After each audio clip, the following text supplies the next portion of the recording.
Hey losers, let's make an iced lemon loaf. Also, you're not a loser. I was going for a nostalgic Mean Girls vibe, you know, get in loser. All right, let me just try it. Hello, my wonderful, beautiful, talented, fabulous people. Let's make a delicious and moist iced lemon loaf. You know the deal. I'm making a double. I'm gonna say and put on the screen what you need for a single. 1 cup of white granulated sugar. You want that into your mixing bowl first.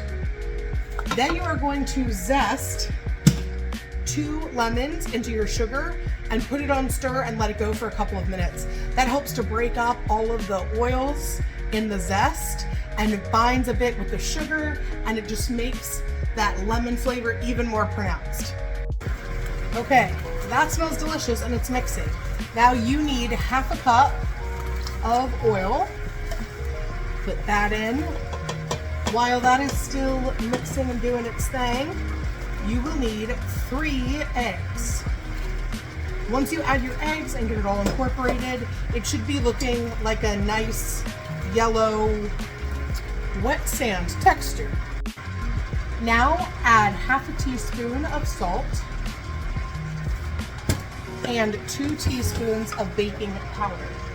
Then you're going to take the 2 lemons that you zested and you are going to juice those into the cup where you had your oil and add that in and give it a good mix. Lemon juice acquired. Now this is a dupe recipe for Starbucks lemon loaf. The recipe itself calls for 2 tablespoons of extract, but I avoid using extract whenever I can. You can use the real fruit and the real thing. I don't know, why wouldn't you? You will need 1 cup of sour cream, or you can use a plain Greek yogurt, or you can use lemon Greek yogurt. Sure, why not? Put that into your mixer. Now we're gonna get that nice creamy texture, and all that we have left, friends, is our flour. 1½ cups of all-purpose flour. Mix that in, scrape down your bowl, and you are done with the batter. All right, now it's time to get this baby ready for the oven. You can go ahead and butter and flour a 9x5 large loaf pan. I will show you what that looks like right here.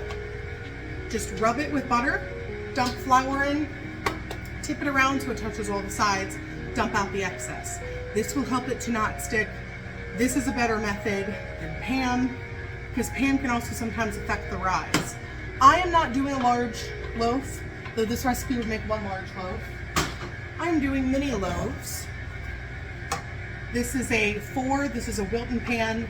A lot of craft stores have these. 4th is on.